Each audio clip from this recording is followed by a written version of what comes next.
우리가 지금 교회 연합에 대한 말씀들을 참교회와 그리고 교회 연합에 대한 말씀을 나누고 있습니다. 보편적인 거룩한 교회, 이 공교회로서 어떤 교회가 주께서 원하신 교회인가를 우리가 쭉 살펴보고 있습니다. 오늘은 하이델베르그 그 신앙 고백서에 보면은 두 가지 질문이 나오거든요. 우리가 사도신경 신앙을 고백할 때 그 고백이 있죠. 우리가 거룩한 보편적인 거룩한 공교회를 믿사오며 이렇게 말하잖아요. 거룩한 우리가 보편적인 교회를 공교회란 말은 보편적인 교회인데요. 이 보편적인 교회를 믿습니다. 이렇게 이제 신앙 고백을 합니다. 하이델베르그 답을 보면은 이렇게 정리를 해놨습니다. 나는 하나님의 아들이 세상의 처음부터 마지막 날까지 모든 인류 가운데서 영생을 위해 선택하신 교회를 참된 믿음으로 하나가 되도록 그의 말씀과 성령으로 자신을 위해 불러 모으고 보호하고 보존하심을 믿습니다. 나는 지금 이 교회의 살아있는 지체이며 영원히 그러할 것을 믿습니다. 이렇게 답을 해놨어요. 우리가 거룩한 보편적 교회를 믿습니다라고 고백한 답이 그 답이에요. 그러니까 내가 하나님의 아들이 세상의 처음부터 마지막 날까지 그리고 모든 인류 가운데서 영생을 위해서 선택하신 교회를 참된 믿음으로 하나가 되도록 그의 말씀과 성령으로 자신을 위해 불러 모으시고 보호하시고 보존하심을 믿습니다. 나는 지금 이 교회에 살아있는 지체이며 영원히 그러할 것을 믿습니다. 믿습니까? 이 고백을 한 거예요. 그리고 55문에 보면은 성도의 교제를 당신은 어떻게 이해하십니까? 그 답이 이렇게 기록됐어요. 신자는 모두 또한 각각 그리스도의 지체로서 주 그리스도와 교제하며 그의 모든 부요와 은사에 참여합니다. 둘째, 각 신자는 자기의 은사를 다른 지체의 유익과 복을 위해 기꺼이 그리고 즐거이 사용할 의무가 있습니다. 자, 성도의 교제 가운데 중요한 것이 하나는 뭐예요?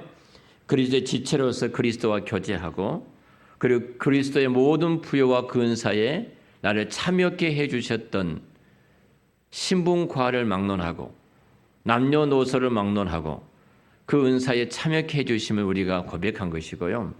더 나아가서는 그 은사, 그 참여에서 받았던 그 은사를 가지고 다른 지체들의 유익과 복을 위해서 기꺼이 내가 사용할 의무가 있습니다. 이 고백이에요.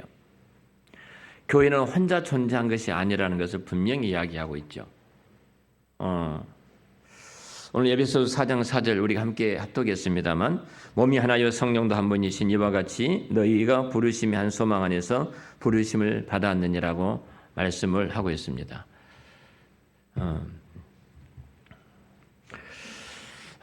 요즘은 참 아픈 것은 교회 쇼핑이 유행처럼 번지고 있습니다.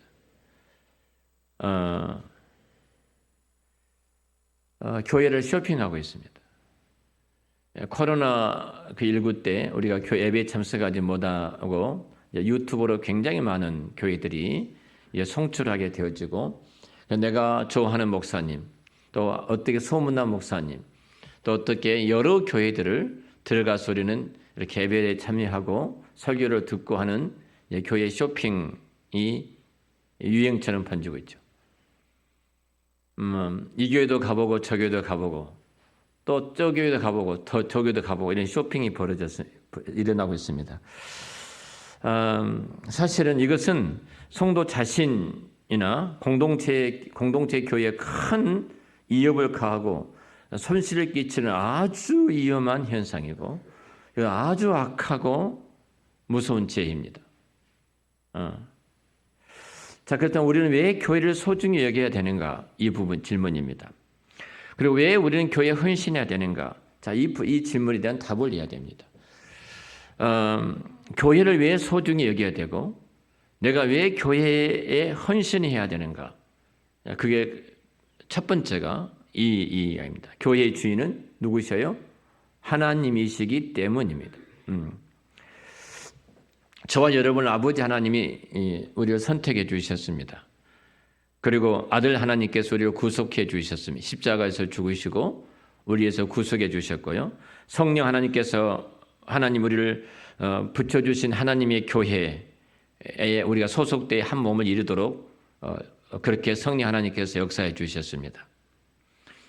그러니까 결국은 성령 하나님께서 붙여주신 주님의 교회 안에 우리가 한 지체가 된 거예요. 그런데 이 교회를 내가 경시하고 이 교회를 멸시하는 것은 그것을 지으시고 그것을 소유하시고 그것을 사랑하시는 하나님을 멸시하는 행위예요.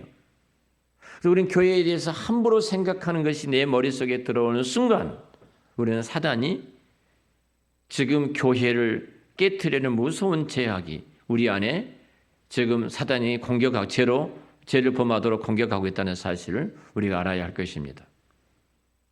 교회의 주는 하나님이세요. 또 하나는 내가 그 영광스러운 교회의 한 구성은 한 몸의 지체가 되었기 때문입니다. 여러분 세상에 교회만큼 큰 것이 어디가 있습니까? 이 교회는요. 성부, 성자, 성령 하나님과 직접적으로 연결되어 있는 것이 이 교회예요. 하나님께서 불러주셨을 뿐만 아니라 성령 하나님께서 십자가에서 통하여 우리를 구속해 주시고 성령께서 우리를 인쳐서 하나님의 자녀로 하나님 백성으로 우리를 세워주셨는데요. 한 생명과 한 영혼은 한 교회는 이 삼위 하나님과 연관이 되어졌어요.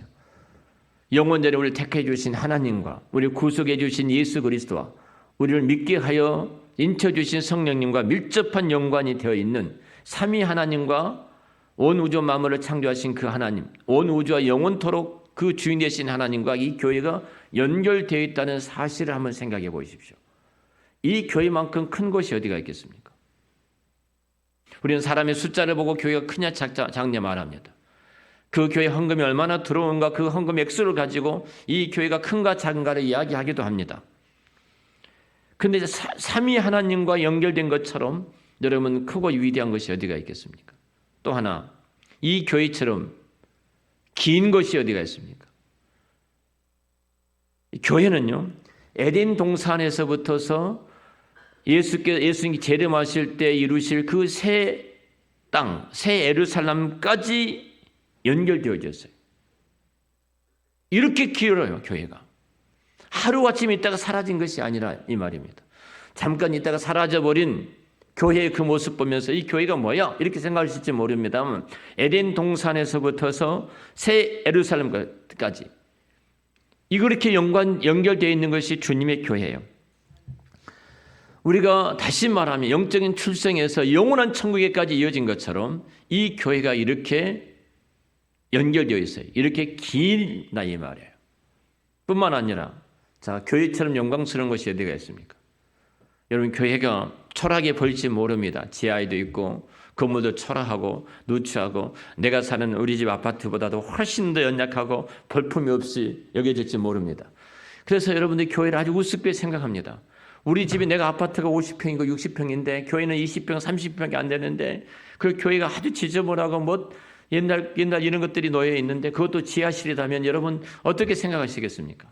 자 이런 분들이 이런 예적으로 초라하게 보이는 이 교회를 안 갑니다. 이 교인들이 교회에 오게 하려면 굉장히 잘해 시설, 그 아파트에 있는 시설보다도 그들이 갖고 있는 문화보다 더 잘 해놔야 된다. 이렇게 이야기를 합니다. 그런데 여러분 이 교회가 내가 살고 있는 집보다 덜 영광스럽습니까? 교회의 영광스러움이라는 것은 이 교회의 예수님이 회장님이셔요. 여러분 대통령이 우리 교회 회장이라고 남전도 회장이라고 생각을 해보십시오. 그 남전도회가 얼마나 강하겠습니까? 안 그래요? 엄영원 집사님 남전도 회장보다도 대통령 회장하면 더 훨씬 더 강하게 보이지 않겠습니까? 그런데 이 교회 회장님이 누구냐 이 말이에요. 예수 그리스도께서 이 교회 회장이셔요. 이렇게 영광스러운 것이 주님의 교회라 이 말입니다. 자, 이 교회가 얼마나 소중합니까? 자, 소중성에 대해서 이야기를 해보죠. 자, 여러분 한 분 한 분이, 저를 비롯해서 여러분 한 분 한 분이 예수님의 핏값으로 사신, 핏값을 지불하고 구원해 내주신 사람들로 구성된 거예요. 천하를 주고도 바꿀 수 없는 그 영혼을 주께서 구원하기 위해서 친히 핏값을 지불하고 십자가라는 핏값을 지불하고 그 사람을 사내어서 세워진 우리라 이 말이에요. 여러분, 영적으로 우리가 이 실체를 보지 못하니까 교회를 함부로 생각하고 함부로 말하는 것입니다. 자, 교회가 더 나가서 이 교회가 갖고 있는 힘을 생각해 보겠습니다. 이 교회가 얼마나 강한 능력과 힘을 갖고 있습니까? 두세 사람이 이 땅에서 매이면, 이곳에 매이면 하늘에서도 매이고요. 두세 사람이 이곳에서 풀면 하늘에서도 풀어주신다겠어요. 이 교회가 갖고 있는 힘을 생각해 보라 이 말입니다. 사람을 제발 보지 마시고 이 교회의 주인 되시고 왕 되신 그 주님께서 이 교회에 성령이 보호하시고 성령이 보존하시고 성령님께서 일하신 모임이 세상에 어디가 있습니까? 이것이 지금 우리가 섬기고 있는 주님의 교회라 이 말입니다. 이처럼 교회가 강하고 힘 있는 교회가 이 땅에 어디가 있습니까? 자, 내가 이 영광스러운 교회의 구성원이기 때문에 우리는 이 교회를 소중하게 여기고 이 교회를 위해서 헌신한 것이 이 땅에 가장 가치 있고 의미가 있고 그리고 복이 된 줄로 믿습니다. 자, 셋째로 우리는 교회로서 우리는 한 가족입니다. 우리는 한 가족이에요. 자, 우리는 하나님을 저도 아버지라고 부르고 여러분 한 분 한 분도 모두가 다 하나님을 아버지로 모시고 있습니다. 그리고 우리는 아버지라고 부릅니다. 그리고 우리는 하나님을 아버지로 모시는 한 가족이라는 공통의 기초 위에 우리 모두가 함께 서 있습니다. 저도 서 있고 여러분도 서 있고 우리 어린아이부터 장년이까지 모두가 그 터위에 섰습니다. 뿐만 아니라 세상과 예수님 사이를 연결해야 하는 공통의 어떤 사명 때문에 이 땅에 우리가 남겨져 있습니다. 이 사명이 없으면 주님께서 우리를 다 천국으로 데리고 가셨을 겁니다. 그 사명을 위해서 우리 이 땅에 존재하고 있는 거예요. 그냥 먹고 이 땅에 살아라가 아니거든요. 우리는 성령과 그분이 주시는 은사라는 공통의 자산을 교제를 통해서 우리는 공유하고 있습니다. 자, 우리는 교회에서 한 가족인데요. 하나님을 아버지로 모시고 또 예수 그리스도께서 이 부활하시기 직전에 승천하시기 직전에 너희는 가서 모든 족속으로 제자를 삼아 아버지 아들과 성령의 이름으로 세례를 줘 내가 분부한 모든 것을 가르쳐 지키게 하라. 보라 내가 세상 끝날까지 너희와 항상 함께 있으리라. 우리는 이 모든 교회는 저도 이 사명을 받았고 여러분도 이 사명을 받았습니다. 우리 모든 이 공통의 미션 때문에 이 땅에 남겨져 있는 한 분 한 분이십니다. 같은 목적과 같은 비전을 가지고 이 세상에 우리는 존재하고 있습니다. 성령께서 우리는 은사를 주셨습니다. 목사는 설교하는 은사를 주시고 여러분은 각자에게 은사를 주셔서 주의 교회를 섬기도록 하셨습니다. 그래서 우리는 서로가 교제를 통해서 온전한 한 몸을 이루도록 성령님이 교회 가운데 역사를 행하십니다. 그렇기 때문에 우리가 교회를 떠나서는 하나님의 자녀로서의 삶을 살아갈 수가 없는 거예요. 근데 교회에 쇼핑한 사람들이 많다 이 말이에요. 예수님은 자신의 생명으로 이 교회를 사랑하고 계십니다. 이 정도로 이 교회를 사랑하고 계셔요. 우리는 그 사랑 때문에 교회의 한 지체가 되고 한 일원이 되었습니다. 우리도 우리의 생명으로 예수님의 교회를 주님께서 그 생명으로 이 교회를 사랑하셨던 것처럼 우리도 우리의 생명으로 이 교회를 사랑해야 할 줄로 믿습니다. 이것이 우리들의 사명이에요. 그리고 우리 자녀와 그 다음 세대 교회를 사랑하는 것을 우리의 모범을 통해서 그들에게 가르쳐 주어야 합니다. 그리고 교회를 사랑한 것이 인생에서 얼마나 큰 복인지 교회를 가까이 한 것이 얼마나 인생에서 놀라운 하나님의 복과 선물인지를 우리는 가르쳐 주어야 합니다. 우리가 건강한 삶을 유지하기 위해서는 여러분 균형이 필요하다는 사실은 잘 아실 겁니다.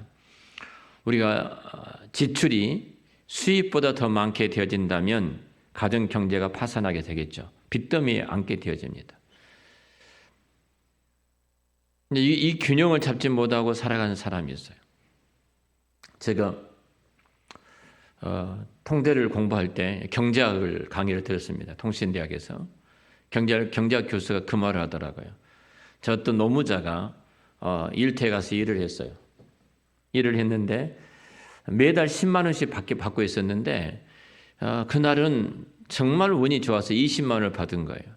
이게 하루 더 분량을 더 받게 된 거예요. 너무 기분이 좋았어요. 친구들과 같이 술을 한 잔 먹었습니다. 그래서 한 2만 원 정도 썼어요. 8만 원이 더 들어온 거예요. 10만 원 재놓고. 또 너무 기분이 좋았어요. 그래서 아내 선물도 사고 애들 선물도 사서 한 3만 원 썼습니다. 그래서 한 5만 원 정도 썼어요. 그러니 집에 다 이제 술 안에 걸쳤으니까 흥얼거리면서 그 보따리 들고 그 15만 원을 가지고 집으로 들어갑니다. 그래도 5만 원 남았어요. 근데 그 다음날 술탈 나버린 거, 술이 배탈이 나버린 거, 일을 못 나간 겁니다. 그러니까 하루가 공쳐버린 거예요. 그 다음날 또 비가 옵니다. 또 일을 못 나간 거예요. 그래서 결국은 이제 빚더미 앉게 되죠. 매일 10만 원씩 들어야지 가정 경제가 이끌어져 가는데, 그러면서 지금 남는 것은 남는 것이 아니다. 당신이 60대, 70대, 80대가 될 때 그 자산들이 당신을 위해서 살게 할 것이다. 이 강의를 당시에 경제학 교수님이 하시더라고요. 굉장히 크게 들렸습니다. 우리는 돈 있으면 막 써버리잖아요. 사실은 지출이 내가 수입보다 많으면 당장 가정 경제 파산되지만 내가 돈을 남아도 남는 것이 아닙니다. 이 남는 것은 내가 일을 하지 못할 때 위에서 그 돈이 지금도 똑같은 그 돈에 유지를 시키고 있는 거예요. 남는 돈이 아닌 거예요. 그 남는 돈이라고 생각하고 사람들이 그때 살다가 영뚱한데 실패를 하게 된 것을 보게 되거든요. 이제 경제도 그런 것처럼 우리 체질도 뭐 봅시다 한번. 음식을 먹습니다. 우리가 이 음식을 먹는데요. 내가 먹는 것보다 배출이 더 적으면 사람은 살찌게, 특이 체질이 아닌 이상은 살이 찌게 되어 있습니다. 먹는 것만큼 배출이 돼야 내 몸이 건강히 유지가 되어지거든요. 우리 아이들의 교육도 마찬가지예요. 내가 격려보다도 아이들을 지적을 많이 하면 아이가 죽습니다. 자신감이 상실되어져요. 지적질을 많이 당하게 되면은 아이들이 어디 가서도 늘 주저주저합니다. 당당함이 사라져요. 됐으면 지적질 하지 마셔야 돼요. 성도들도 마찬가지예요. 교회에서 지적질 하지 마세요. 지적질한 교회 치고 건강한 교회가 없습니다. 또 반대로 혼내지 않고 내버려 두면 아주 버릇이 나빠집니다. 지 멋대로 살아가는 거예요. 그 아이들은 모든 사람들한테 따돌림 받을 수밖에 없어요. 공동체를 이해를 못하니까. 그래서 균형이 필요한 겁니다. 이 균형이 깨지면 우리 아이들의 교육에 있어서 치명적인 아이들 그 상처를 줄 수가 있거든요. 이 균형은 교회 생활에도 똑같습니다. 역사적으로 교회는 마땅히 유지해야 될 그 균형을 자주 잃어버려 왔습니다. 지금도 역시 마찬가지입니다. 중세 교회가 대표적인 그 예가 아닙니까? 중세 교회는 교회를 우상화했습니다. 그리고 교회의 권력을 절대화했습니다. 교회의 권력을 우상화하고 교회를 우상화, 교회의 권력을 절대화한 것 때문에 그리고 그것 때문에 교회가 이제 엉뚱한 짓을 많이 하게 되죠.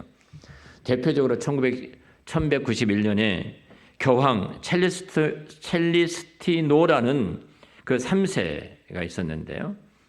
헨리 4세가 황제 대관식을 거행합니다. 황제 대관식을 거행한데, 자, 어떻게 교황이 대관식에 관을 씌워주거든요.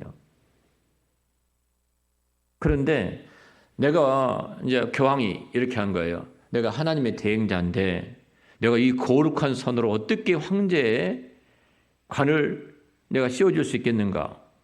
내 손으로 이 거룩한 내가 하나님의 손인데. 그래서 발가락으로 왕관을 집어가지고 씌워줬어요. 자, 중세의 그 황제 때보다도 교황의 힘이 막강했습니다. 황제가 그 옹립하려면 교황의 발에다가 입맞춤을 해야 돼요. 이 정도까지 해야 됩니다. 교회가 세상에 절대적인 힘을 행사하는 순간 교회는 정말 우상화 시대를 열고 말았습니다. 대표적인 그 나쁜 놈이 또 말합니다. 정광훈입니다. 지금 이제 사업까지 하잖아요. 딸이 그 뭐 알뜰폰 하는데 다 가입하라고 이야기하고 뭐부터 시작해가지고 뭐 또 사업한다고 또 이 참나 이런 참 목사도 아니고 사기꾼도 아니고 이건 이단도 아니고 하나님 까불면 주고 그런 소리를 하지 않는가. 참 힘이 생긴 거예요. 힘이. 집권 여당이라는 강력한 힘을 갖고 있어요. 그리고 숫자는 힘을 갖고 있어요. 그 힘을 갖고 있으니까 국회의원들이 그 앞에서 고개를 굽실굽실 거리잖아요. 중세하고 다를 바가 뭐가 있습니까? 똑같지. 똑같아요. 지금 우리가 살아가는 시대도. 교회가 숫자가 많으면요. 교회가 숫자가 많은 힘이 있습니다. 힘이 있으니까 세상에 힘 있는 사람, 뭔가 사람을 통해서 힘을 얻으려고 하는 사람이 그 교회 가서 굽신굽신합니다. 정치하려면은 최소한도 몇백 명, 몇천 명 모이는 교회 가서 신앙생활을 해야 되고요.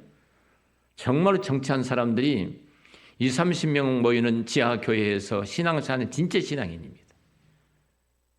근데 다 떠나더라고요. 그런 사람들은. 다 큰 교회를 가더라고요.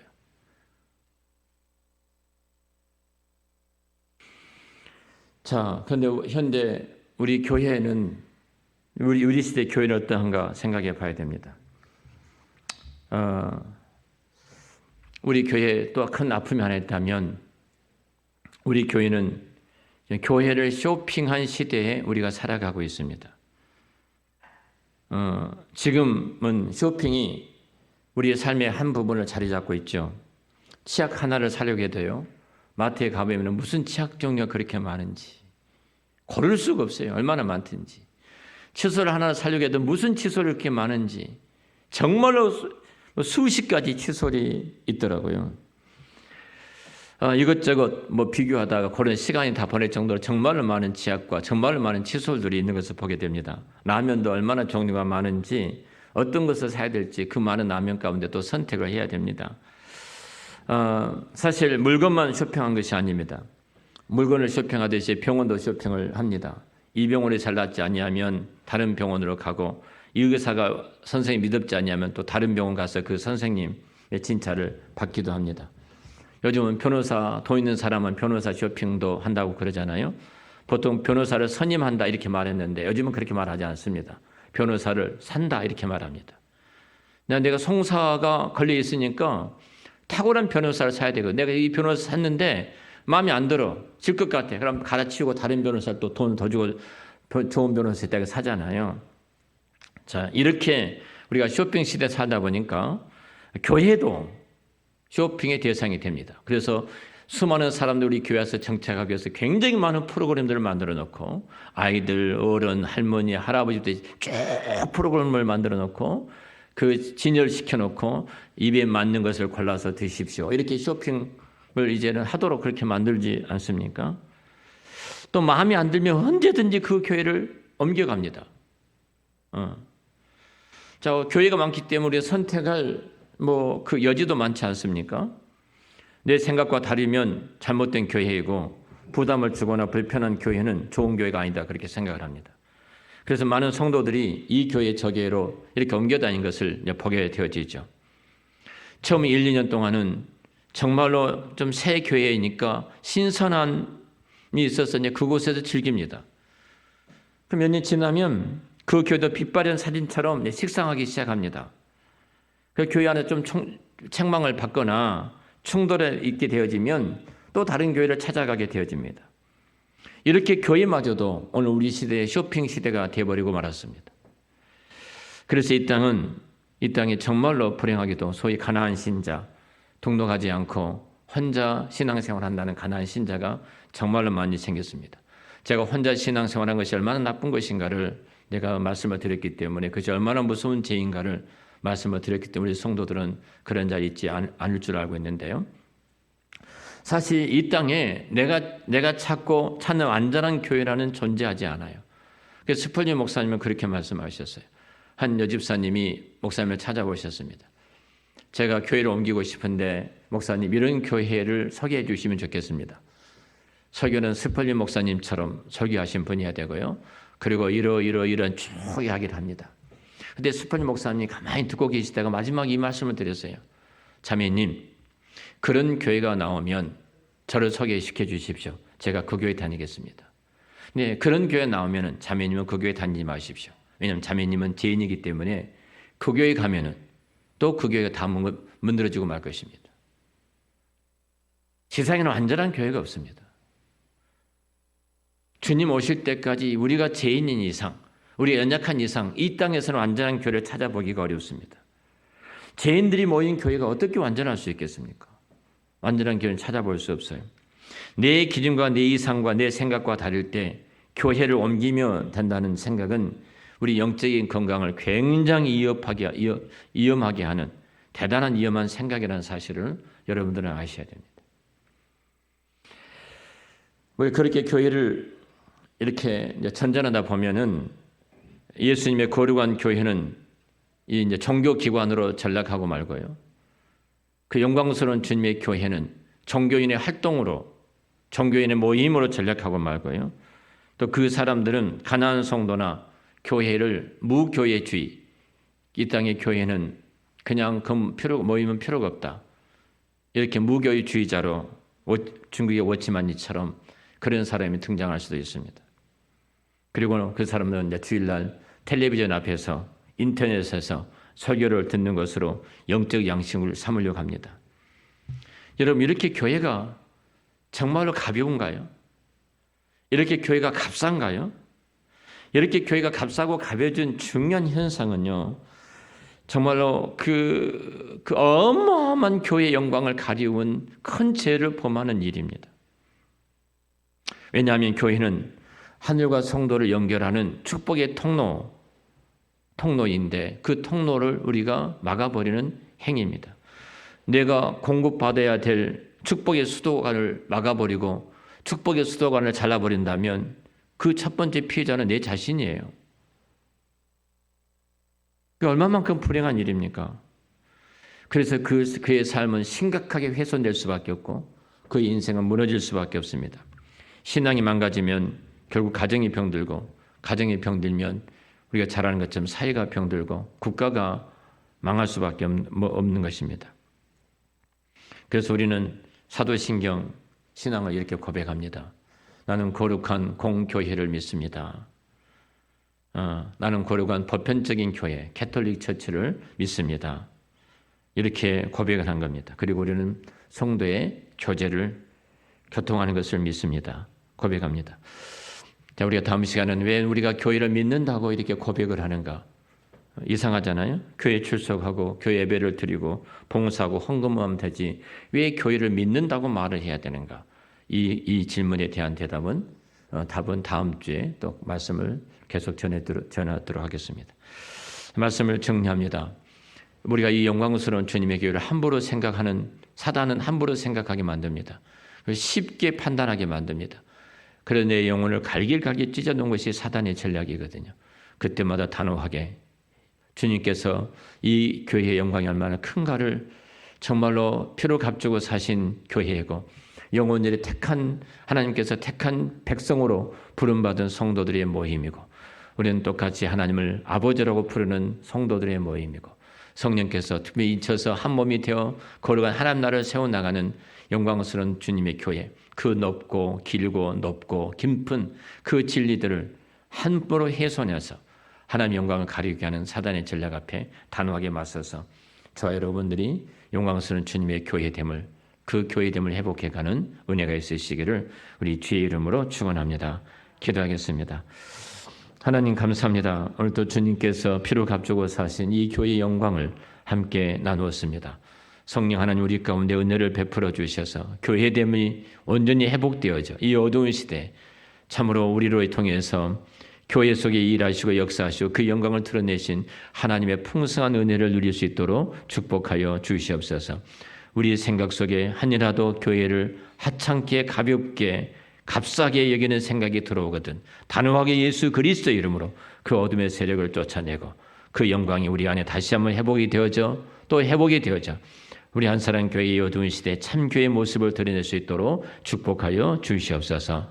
예수님의 이름으로 기도드렸습니다. 아멘.